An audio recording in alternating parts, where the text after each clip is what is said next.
Nella puntata di oggi, quali sono gli alimenti fondamentali che non devono mai mancare nelle nostre tavole?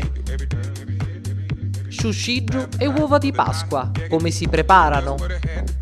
Moda 2013 all'Atelier Bellavia Moda e incontriamo Anna Paterna, Miss Febbraio Agrigento Flash 2013.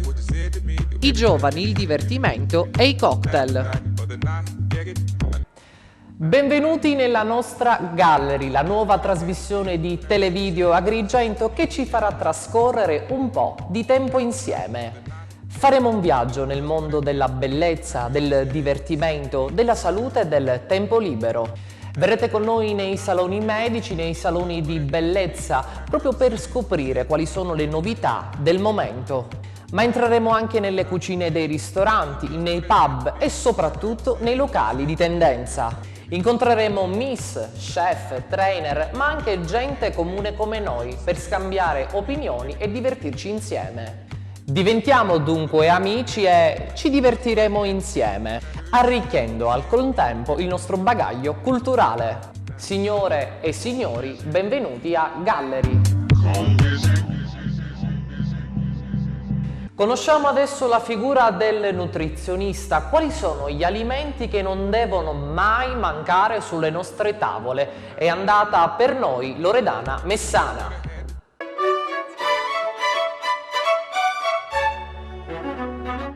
Il benessere viene da come mangi. Ogni giorno scegliere una corretta alimentazione è un ottimo modo per prendersi cura di noi stessi.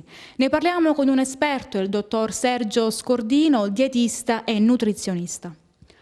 Dottor Scordino, la sua è una professione che riguarda il rapporto tra l'alimentazione e uno stato di benessere. Cosa mi dice a riguardo?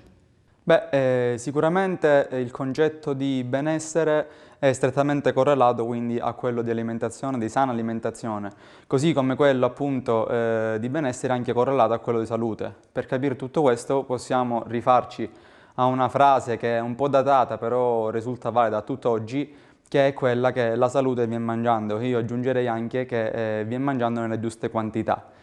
Per fare qualche esempio, per capirlo subito, basta pensare che ad esempio se non mangiamo ferro diventiamo anemici, se non consumiamo calcio, fosforo possiamo avere dei risentimenti a livello articolare, a livello osseo e dei denti, o se non consumiamo carboidrati possiamo avere appunto delle carenze energetiche.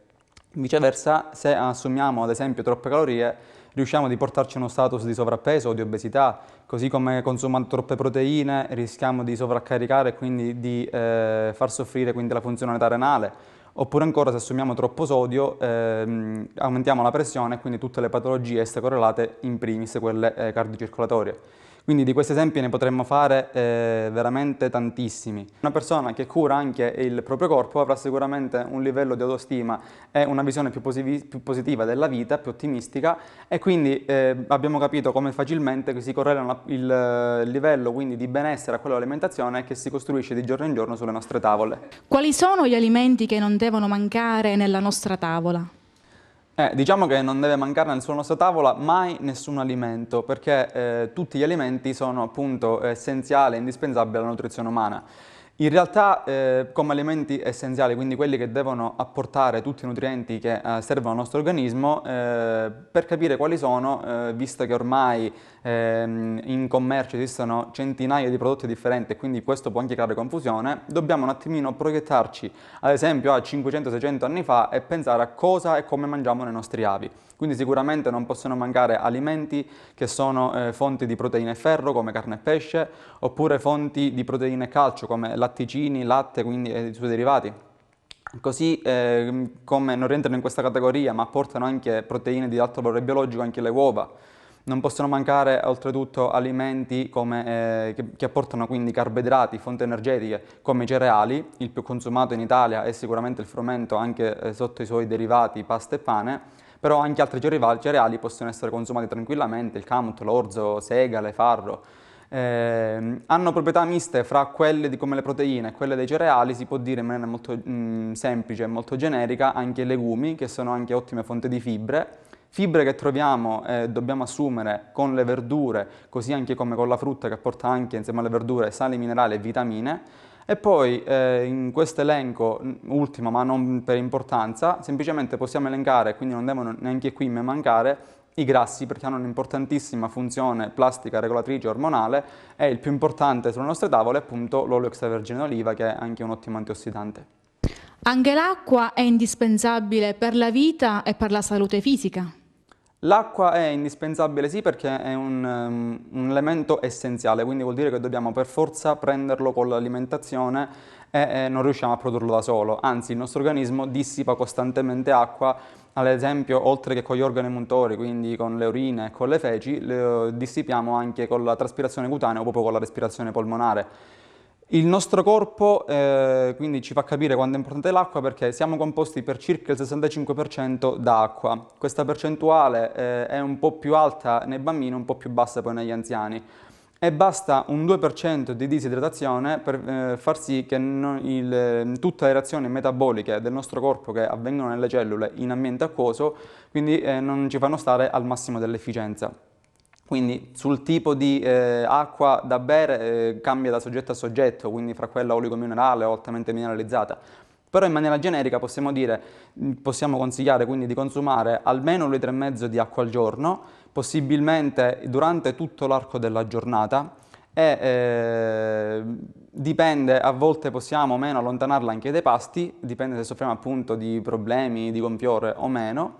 È possibilmente preferibile non consumare sempre quella gasata. Ci può dare un consiglio per un pasto equilibrato? Diciamo che una dieta universale, quindi che va bene per tutti, non esiste. Allo stesso modo, quindi non esiste un pasto equilibrato, perché ogni pasto che compone la singola giornata deve essere calcolato quindi in base al fabbisogno calorico, quindi al dispendio, al fabbisogno dei nutrienti, così come allo stato di salute. Anche qui quindi possiamo dare delle linee molto generali. Possiamo dire che il pasto deve sempre essere equilibrato e ricco di tutti i nutrienti, quindi proteine, carboidrati, grassi e anche di oligoelementi, quindi quelle che non apportano calorie ma che sono lo stesso essenziale nella nostra vita, come sali minerali e vitamine. Una cosa importante è fare una colazione quindi abbastanza ricca, quindi non cadiamo nell'errore classico di consumare soltanto un caffè molto velocemente o prendere magari qualcosa di pronto o di troppo calorico, ricco magari in grassi e zuccheri, però dedichiamo almeno 10-15 minuti a questo pasto fondamentale della giornata. E poi c'è il pranzo e la cena, che sono gli altri due pasti principali. Più o meno come calorie e come composizione si equivalgono, anche se la cena deve essere leggermente più leggera, in quanto è un pasto cui subito dopo segue un riposo notturno. Altro piccolo errore che non si deve fare a pranzo e cena, ad esempio, è quello di sovraccaricare di carboidrati il pranzo, quindi tantissima pasta oppure pasta e pane, e poi di mischiare vari tipi di proteine a cena, quindi ad esempio formaggio, salumi o formaggio e carne. Meglio suddividere un po' di carboidrati e proteine a pranzo, un po' di carboidrati e proteine a cena. E poi fra questi pasti principali dobbiamo inserire anche un paio di spuntini che devono essere quindi facilmente digeribili e molto veloci, e servono semplicemente per mantenere alti livelli quindi energetici e non arrivare affamati al pasto successivo. Alimenti tipici delle festività pasquali e soprattutto del nostro territorio, gli shushiru e le uova di Pasqua. È andata a vedere come si preparano Claudia Caci.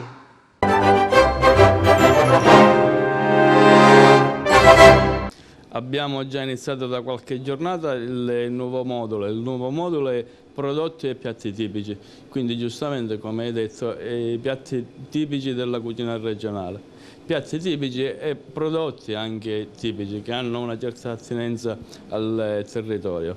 La ricetta che prepareranno oggi Marta e Gioacchino è una ricetta regionale ed è una ricetta diciamo del periodo pasquale, visto che siamo in prossimità della Pasqua.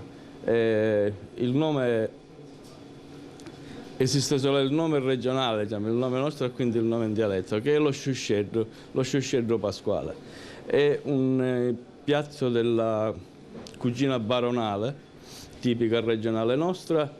Infatti non è per niente povero, perché abbiamo della carne e abbiamo un procedimento che assomiglia quasi al consommé francese e al soufflé, in quanto abbiamo un composto che va poi passato al forno per avere questa rigonfiamento. Gli ingredienti che vanno a comporre il piatto sono delle piccole monachine, delle piccole polpettine di carne battuta al coltello. Si può usare sia l'agnello che il vitello, dopodiché vengono aromatizzate, condite e semplicemente chiuse in padella. Dopodiché proseguono la cottura in un brodo bianco di pollo. Ecco, vedete che c'è molta influenza per quanto riguarda il discorso della cucina francese. Infatti abbiamo delle preparazioni di base che sono preparazioni di base di cucina classica, quale il brodo bianco o il brodo di pollo, le polpettine di carne preparate prima. Dopodiché abbiamo il composto che è ricotta, prezzemolo, pepe, aromatizzata diciamo con le erbette fresche che abbiamo noi, aggiunto con il bianco d'uovo montato a neve. Dopodiché questo verrà messo sopra questa tazza da consommé e passato al forno. Ma adesso vedremo nei vari passaggi che cosa avviene. Iniziamo dunque con la preparazione. Allora, adesso praticamente prenderanno le polpettine che sono state già chiuse in padella prima e le faranno cuocere nel brodo di pollo. Questo, come avevamo anticipato poc'anzi, è un piatto sì della cucina baronale, ma è un piatto un po' legato al calendario liturgico delle tradizioni religiose siciliane. Diciamo che la gastronomia siciliana è legata agli eventi religiosi. Possiamo infatti fare un calendario gastronomico legato al calendario liturgico in base alle festività che si incontrano durante l'anno, festività ovviamente di tipo religiose. Per fare un esempio, ad esempio, visto che siamo in prossimità della Pasqua, questo magari è un piatto poco conosciuto, però tutti sappiamo quali possono essere gli altri prodotti legati alle festività della Pasqua. Il classico è l'agnello pasquale, ad esempio di Favara, che è diventata così sinonimo dell'agnello pasquale. Adesso praticamente, ritornando al nostro piatto, il brodo era già stato preparato prima, così come pure le monachine, le polpezzine di pollo, e verranno cotte all'interno del brodo, una specie di consommé.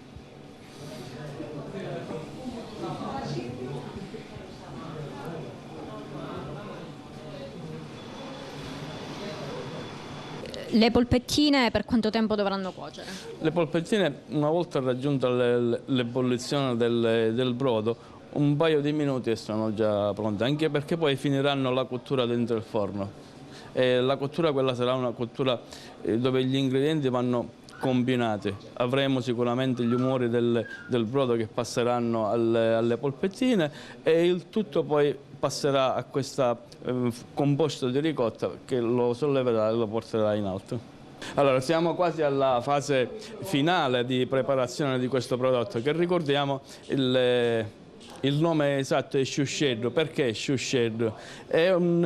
In francese potremmo dire un soufflé. Noi soffiare diciamo sciusciare, da questo deriva il nome chouchèdre. Puoi continuare, diciamo, puoi iniziare a mettere, quindi posizioniamo le polpettine all'interno di questa tazza da consommé. Mettiamo il brodo. Perfetto, va bene.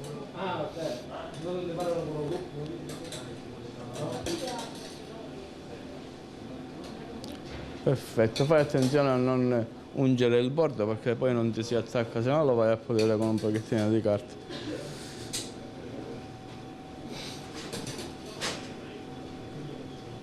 Perfetto. Qual è il prossimo procedimento? Allora, abbiamo già messo nella cocottina il brodo con le polpettine di trito di manzo, oppure si può utilizzare anche l'agnello. Dopodiché adesso sta preparando, diciamo, questo composto che è ricotta fresca di pecora erbette fresche, tipo del prezzemolo, della maggiolana, quello che si ha di fresco. Incorpora i bianchi d'uovo montati a neve, che è lo stesso procedimento che si fa per il soufflé. Ecco perché dicevo l'attinenza per quanto riguarda anche la cucina francese. E adesso andrà a coprire in maniera come se fosse una spirale, a chiudere questo brodo e lo passerà al forno. Adesso il composto deve andare a coprire, puoi iniziare Marta, adesso il composto deve andare a coprire. Ovviamente la prima parte del composto verrà attaccata alla parte asciutta del contenitore che poi passeremo al forno, di modo che il resto sarà riportato sopra il brodo e farà come una chiusura, diciamo, con questo composto. Una chiusura dunque perfetta che farà in modo di non far uscire il brodo. Questo serve praticamente a tenere chiuso il brodo, di modo che quando poi una volta che il prodotto è realizzato andiamo a rompere, diciamo, questa crosta con il cucchiaio, esce il profumo del brodo e della carne tritata. Siamo pronti per infornare? Sì. A quanti gradi e per quanti minuti? Questo va almeno a 250 gradi perché deve subito fare la crosta, le altre cose sono già tutte cotte, quindi non vanno a ulteriore cottura. Vabbè, tanto non succede niente. Trascorsi 5 minuti di cottura, il piatto è pronto? Sì, all'incirca 5 minuti perché non va proprio in cottura, va a gratinare e a solidificare la parte superiore del composto che abbiamo messo. Come vedete è un piatto un po' particolare che fa sicuramente, entra a far parte dei prodotti e dei piatti tipici nostri siciliani, già dal nome sciusceddu, ovvero questo soffiato, questa specie di soufflé, e poi dai prodotti che abbiamo messo, dalla ricotta che va a coprire sopra. È un piatto che possiamo servire o come un secondo, o anche nella ristorazione moderna si potrebbe servire anche come un piatto unico, completo, perché abbiamo la carne, abbiamo i carboidrati con le cialde di pane che abbiamo messo assieme al composto, al piatto, e c'è un po' tutto per quanto riguarda la completezza del piatto.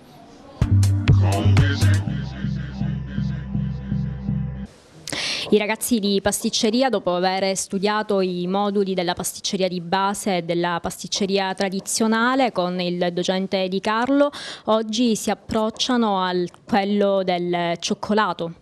Sì, il cioccolato nella sua completezza, quindi abbiamo iniziato con le origini storiche, quindi la pianta del cioccolato, le varietà e addirittura anche saper riconoscere dal punto di vista gusto olfattivo il cioccolato. Quindi abbiamo fatto delle degustazioni con degli abbinamenti, quindi abbiamo provato il cioccolato fondente con dei distillati, il cioccolato bianco con dei passiti e il cioccolato al latte anche con del vino marsalato, del marsale del Porto. Oggi invece iniziamo proprio una produzione di uova di Pasqua. A prescindere che ci avvicineremo tra un paio di mesi, quindi già è il tempo, però anche per riconoscere un poco questa tecnica del temperaggio e della formazione appunto di queste uova.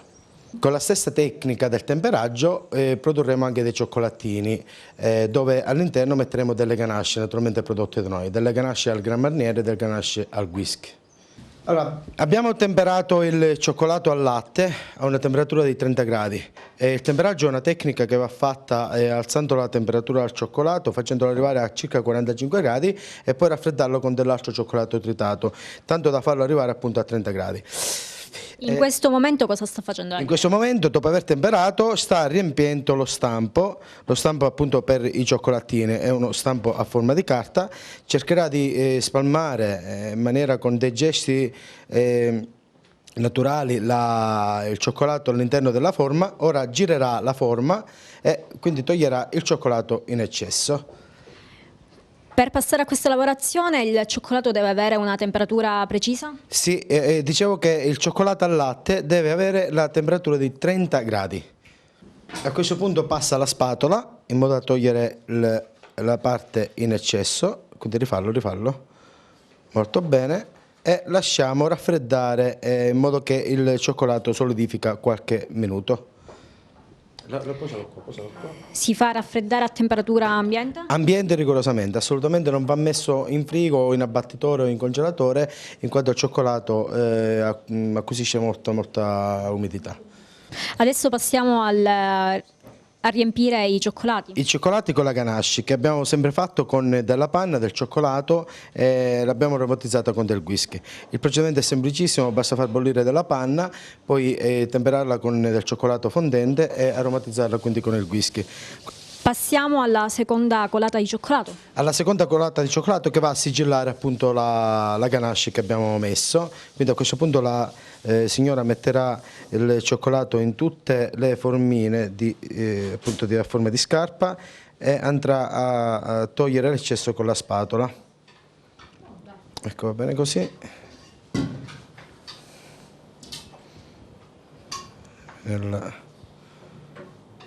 Perfetto, bravissimo. A questo punto lasciamo raffreddare sempre a temperatura ambiente fin quanto le formine non si staccheranno dal... Ecco, a questo punto, dopo aver fatto solidificare bene il cioccolato, giriamo la forma e diamo una bella battuta con il piano di lavoro. Benissimo, e questo, i cioccolatini già sono fatti. Oltre a esistere le uova tradizionali, esistono anche quelle decorate. È proprio il lavoro che avete fatto oggi? Sì, praticamente stiamo dando un'idea di come si può decorare l'uovo di Pasqua con della frutta secca. Quindi andiamo a fare una composizione, variando naturalmente di forme e colori, e una composizione all'interno un po' qualcosa che sembra un rosone o qualcos'altro, quindi alternando la nocciola dal pistacchio o dalla mandorla. A questo punto andiamo a bloccare il disegno che abbiamo fatto, fissando con un po' di cioccolato fondente appunto la frutta secca, in modo che poi non si smuova nella fase successiva. Passiamo alla fase successiva. Dopo aver fatto raffreddare il cioccolato, quello appunto che stabilizza un pochettino il disegno, iniziamo a fare la prima colatura. E con gesti ondulati e semplici andiamo a spalmare il cioccolato in tutte le pareti, in tutte le superfici appunto dello stampo. Ecco, con dei gesti rotatori molto bene. A questo punto poi lo rovesciamo, tanto da poter togliere le parti in eccesso.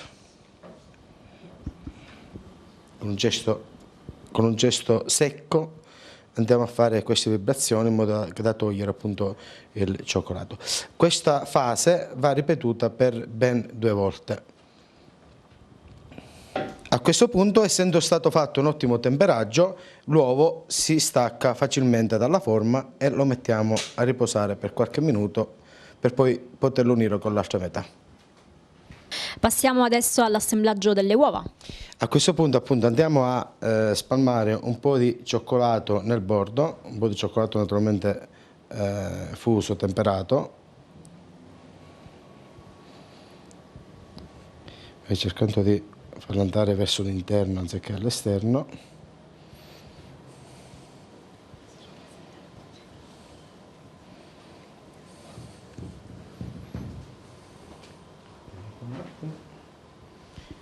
Dopodiché andiamo a sovrapporre il pezzo.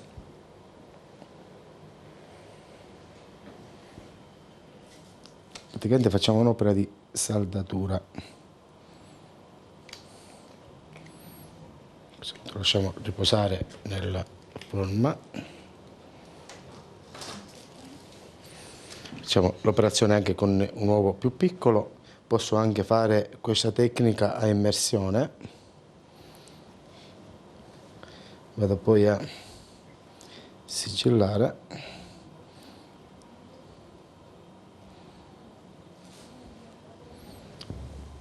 Per quanto tempo dovranno riposare? Pochissimi minuti, tanto da solidificare appunto il cioccolato da saldatura. Oggi gli allievi con il suo aiuto cosa hanno realizzato? Allora, abbiamo realizzato delle uova di Pasqua decorate con frutta secca e abbiamo realizzato anche dei cioccolatini a forma di scarpetta al latte con all'interno una ganache al cioccolato aromatizzato con del whisky e invece al cioccolato fondente con una ganache alla Grand Marnier.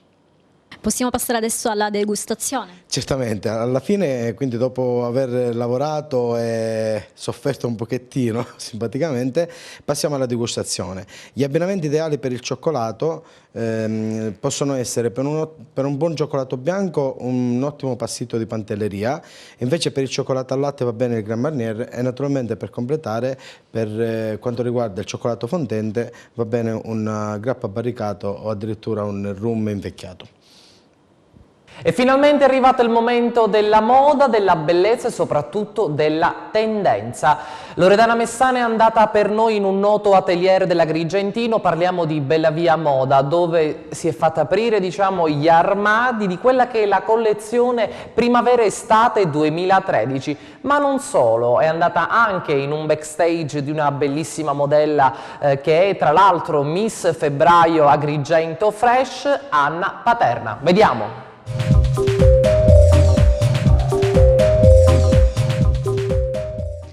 Nonostante la crisi economica, la primavera 2013 si prospetta leggera, spensierata e rilassata. Dopo un inverno pieno di riferimenti gotici, vittoriani, barocchi, la prossima stagione all'insegna del colore e della gioia. Ne parliamo con Gabriella Bellavia, responsabile ufficio marketing di questo meraviglioso atelier. Dunque Gabriella, quali sono i colori e i materiali di questa stagione? Allora, dopo un inverno carico, diciamo, come hai detto tu, un inverno dai toni vittoriani, dai toni gotici, ci avviciniamo ora alla primavera, quindi mente, guardaroba, ha bisogno di alleggerirsi un attimino e quindi abbiamo tessuti, gli stilisti ci propongono tessuti aerei, soffici come possono essere Georgette, le sete lavate e chiffon. Quindi i colori bianco ottico, indaco, tutte le tonalità del verde, dal verde cachi, il verde smeraldo, il verde, diciamo, il verde acqua, e poi l'immancabile nero che diventa il nero come colore passepartout, nero da mettere anche durante il giorno, quindi così destrutturato un attimino e alleggerito, diventa una valida alternativa al colore. 2 filoni di stampe abbiamo per la primavera-estate, quindi da un lato le stampe optical, stampe bianco e nero, quindi quadri e righe, e dall'altro delle stampe con riferimenti esotici che richiamano un po' i kimoni giapponesi e il mondo animalier, il pitone in particolar modo. Ecco, un'estate che all'insegna dell'essenziale, all'insegna del minimal. Quindi qual è il tema di questa stagione? Quindi basta più anni 70, ci avviciniamo agli anni 90, che pensavamo di non indossare più, di cui avevamo nostalgia e che adesso riprendiamo, ma nel momento in cui le tocchiamo, i capi che ci propongono gli stilisti sono diversi, perché basta toccarli e quindi ci rendiamo conto che mano, finissaggio, performance è tutto assolutamente innovativo e sorprendente. La parola d'ordine è dunque varietà, perché ogni donna possa scegliere il mood che più le piace.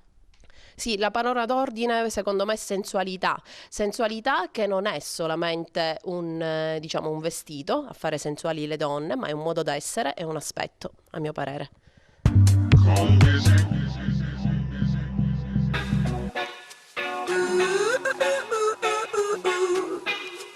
You and I go hard at each other like we're going to war. You and I go rough, we keep throwing things and slamming the doors. You and I get so damn dysfunctional, we start keeping score. You and I get sick, yeah, I know that we can't do this no more. Yeah. But baby, there you go again, making me love you. Yeah, I stopped using my head, let it all go. Got you stuck on my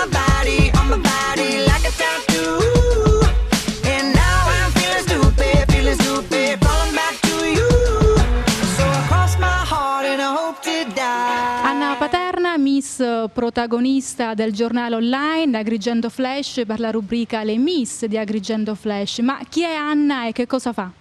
Anna è una semplice ragazza di 23 anni, diplomata in ragioneria, che lavora, faccio la banconista al centro commerciale e niente, ho sempre fatto sport, ho praticato nuoto, danza, adesso dato che ho impegni lavorativi non posso più frequentare la palestra o quello che era il mio hobby. Sei reduce di altri lavori, ti abbiamo vista sfilare la scorsa estate per il concorso Miss Love Agrigento, conquistando la fascia di Miss Bikini. Adesso posi per Agrigento Flash. La fotografia, il lavoro di fotomodella è un sogno, un'ambizione o semplicemente un hobby? No, questo lavoro che faccio così e saltuariamente lo faccio solo per hobby perché è un mondo difficile, sto bene dove sto e mi piace la mia vita.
Argentina e divertimento dei giovani, come trascorrono il loro tempo? Siamo andati in un noto locale dell'Agrigentino per scoprire come trascorrono la serata, al pub magari bevendo un gustoso cocktail, anche se noi di Gallery teniamo a sottolineare che bisogna bere responsabilmente e chi guida non deve mai categoricamente bere. Detto questo, vediamo questo servizio per vedere la movida agrigentina. Agrigento by Night, guardiamo un po' il mondo dei ragazzi. Quello di cui parliamo oggi è gusto, fantasia e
Cosa aggiungi?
Piccola parte della movida agrigentina. Ascoltiamo i giovani, come trascorrono le loro serate. Passeggiata in via Atenea, cose semplici. Come trascorre la serata all'Agrigentino? Ecco, come comincia? Cosa fai solitamente? Ma io solitamente, a me piace passeggiare qui in via Atenea, così mangiare una pizza e poi andare a fare una passeggiata, non faccio niente di particolare. Agrigento è piccola, non ci sono locali che permettono di organizzare eventi con molte persone, sono locali piuttosto piccoli. Quindi magari la soluzione potrebbe essere passarle in compagnia con gli amici più stretti e divertirsi in maniera anche più semplice.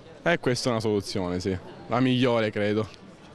Con questo servizio si chiude questa puntata di Gallery, vi ringrazio per averci seguito e vi ricordo che potrete continuare a vedere questa puntata su TVA Televideo Agrigento e sul sito internet www.agrigentotg24. Vi ringrazio ancora per essere stati con noi, appuntamento alla prossima puntata.